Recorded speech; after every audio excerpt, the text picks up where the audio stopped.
പതിനായിരക്കണക്കിന് ലക്ഷക്കണക്കിന് ആളുകൾ വന്നെത്തുന്ന തിരുനാൾ ആഘോഷം ആയതുകൊണ്ട് അതുമായിട്ട് ബന്ധപ്പെട്ട കാര്യങ്ങൾ ഈ കോൺഫറൻസിലൂടെ നിങ്ങളെ അറിയിക്കേണ്ടത് ഞങ്ങളുടെ ഉത്തരവാദിത്വം ആയതുകൊണ്ട് കൂടിയാണ് നിങ്ങളെ ഒരു യോഗം വിളിക്കാൻ തന്നത്. എല്ലാവർക്കും അറിയാം, ഈ പള്ളി സ്ഥാപിതമായിട്ട് 1025 വർഷത്തിലേക്ക് പ്രവേശിക്കുക. AD 1001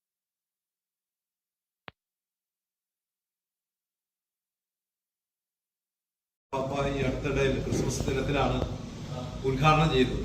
അപ്പൊ അതുകൊണ്ട് ആ 1025 വർഷം കാഞ്ഞൂർ പള്ളിയെ സംബന്ധിച്ചിടത്തോളം അത് വലിയൊരു ജൂബിലിയുടെ അവസരമാണ്. ഇപ്പൊ ജൂബിലി വർഷത്തിലെ തിരുനാൾ കൂടിയാണ് ഇപ്പോൾ നമ്മൾ കൊണ്ടാടാൻ പോവുക. കാഞ്ഞൂരിന്റെ തിരുനാൾ ആഘോഷത്തെ കുറിച്ച് നിങ്ങളൊക്കെ ഒരുപാട് മനസ്സിലാക്കിയിട്ടുള്ളതും ഇതിനകം തന്നെ പലതുമൊക്കെ നിങ്ങൾ മാധ്യമങ്ങളിലൂടെ രേഖപ്പെടുത്തിയിട്ടുള്ളതും പ്രക്ഷേപണം ചെയ്തിട്ടുള്ള കാര്യങ്ങളൊക്കെ തന്നെയാണ്. പുണ്യാളിനെ കുറിച്ച് എപ്പോഴും നമ്മൾ വിശേഷാൽ കേൾക്കുന്ന ഒരു പദം വിളികേട്ട പുണ്യവാൻ എന്നാണ്. അതിന്റെ പിന്നിലുള്ള ഐതിഹ്യ അല്ലെങ്കിൽ അതിന് പിന്നിലുള്ള സത്യം എന്താണെന്നൊക്കെ നമുക്ക് എല്ലാവർക്കും അറിയാം.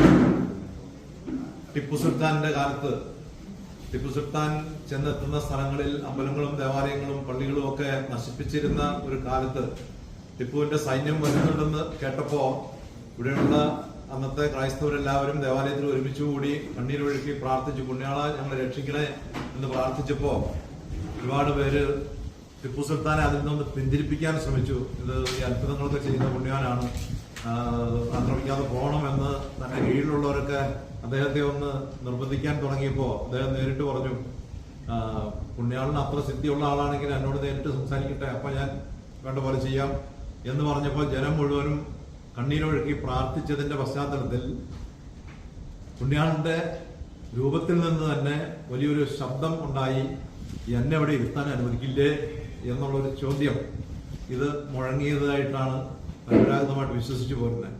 അതിന്റെ പേരിൽ ടിപ്പു സുൽത്താൻ ഈ പള്ളി ആക്രമിക്കാതെ പോയി എന്നും പിന്നീട് ശക്തൻ തമ്പുരാൻ നമ്മുടെ അടുത്ത പ്രദേശത്ത് തന്നെ ഗൗരവത്ത് ജനിച്ച് വളർന്ന ശക്തൻ തമ്പുരാൻ ഈ പള്ളിയെ ചെറിയ തോതിൽ ആക്രമിക്കാനായിട്ടുള്ള നീക്കം നടത്തിയപ്പോൾ, അതിന്റെ പടിപ്പുര പൊളിക്കാനായിട്ടുള്ള ശ്രമം നടത്തിയപ്പോൾ അതേ സമയത്ത് തന്നെ അമ്പലത്തിൽ പടിപ്പുര ആന നേരിട്ട് പൊളിക്കുന്ന ഒരു അന്തരീക്ഷം ഉണ്ടായതായിട്ടും അങ്ങനെ ആ ഉദ്യമത്തിൽ നിന്ന് ശക്തൻ തമ്പുരാൻ മാറുകയും ഇവിടുത്തെ ആളുകളുടെ വിശ്വാസവും ഭക്തിയും എല്ലാം കണക്കിലെടുത്തുകൊണ്ട് അദ്ദേഹം ഒരു ആന വിളക്ക് ഈ ദേവാലയത്തിന് സമ്മാനമായി നൽകുകയും അതോടൊപ്പം തന്നെ ഈ പള്ളി ഇരിക്കുന്ന പ്രധാന സ്ഥലങ്ങളൊക്കെ കരമൊഴിവാക്കി പള്ളിക്ക് പതിച്ചു തരികയും ചെയ്ത ചരിത്രമുണ്ട്.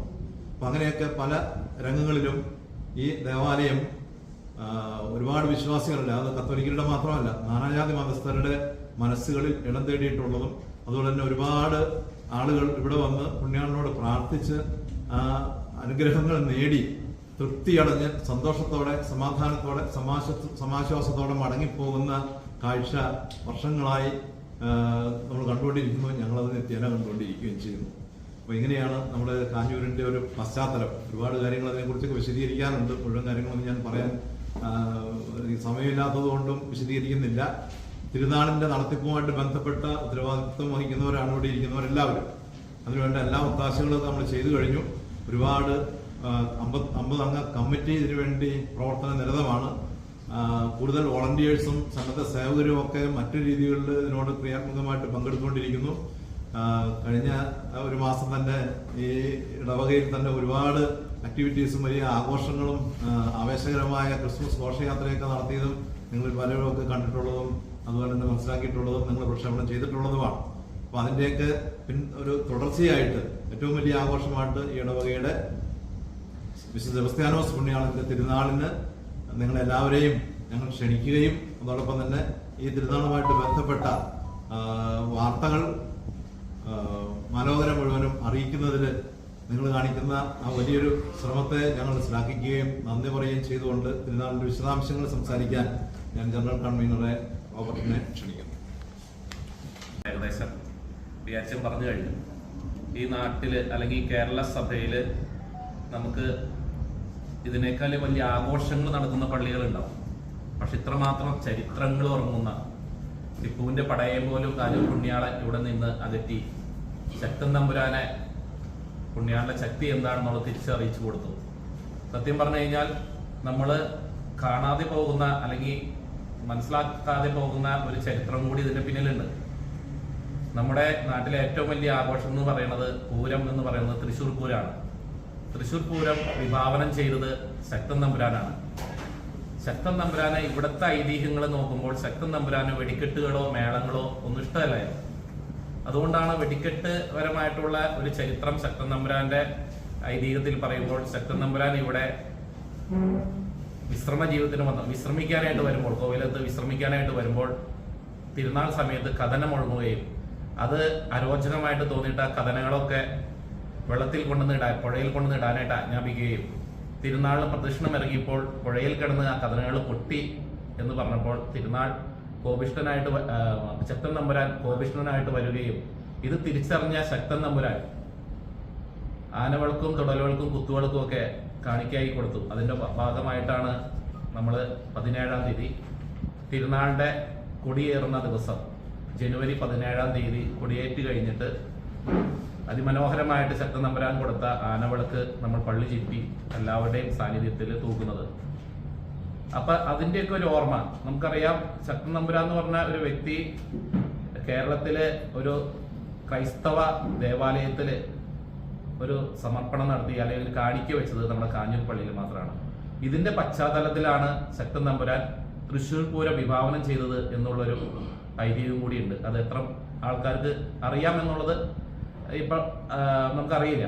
പക്ഷെ അതിന്റെ പിന്നിലുള്ള ഒരു ശക്തൻ തമ്പുരാന് കിട്ടിയ ഒരു പ്രചോദനം കാഞ്ഞൂർ പുണ്യാളൻ കാണിച്ചു കൊടുത്തതാണ്. അതുപോലെ തന്നെ അറിയാം, നമ്മുടെ ഓരോ ദേവാലയങ്ങളിലും നേർച്ച കാഴ്ചകളായിട്ട് ഒത്തിരി സ്വർണങ്ങൾ കിട്ടുന്നുണ്ട്.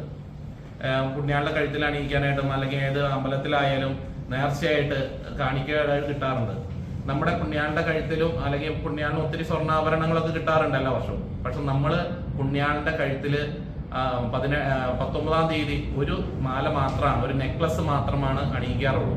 അതൊരു മുസ്ലിം സഹോദരൻ കൊടുത്താണ്. അദ്ദേഹത്തിന് ഉദ്ദിഷ്ട കാര്യം സാധിച്ചു കിട്ടിയതിന് അദ്ദേഹം സമർപ്പിച്ച, അപ്പൊ അദ്ദേഹം ഇപ്പൊ ജീവിച്ചിരിക്കണില്ല, സമർപ്പിച്ച ഒരു നെക്ലസ് മാത്രമാണ് പുണ്യാളിന്റെ കഴുത്തിൽ നമ്മൾ തിരുനാളായിട്ട് അണിയുന്നുള്ളൂ.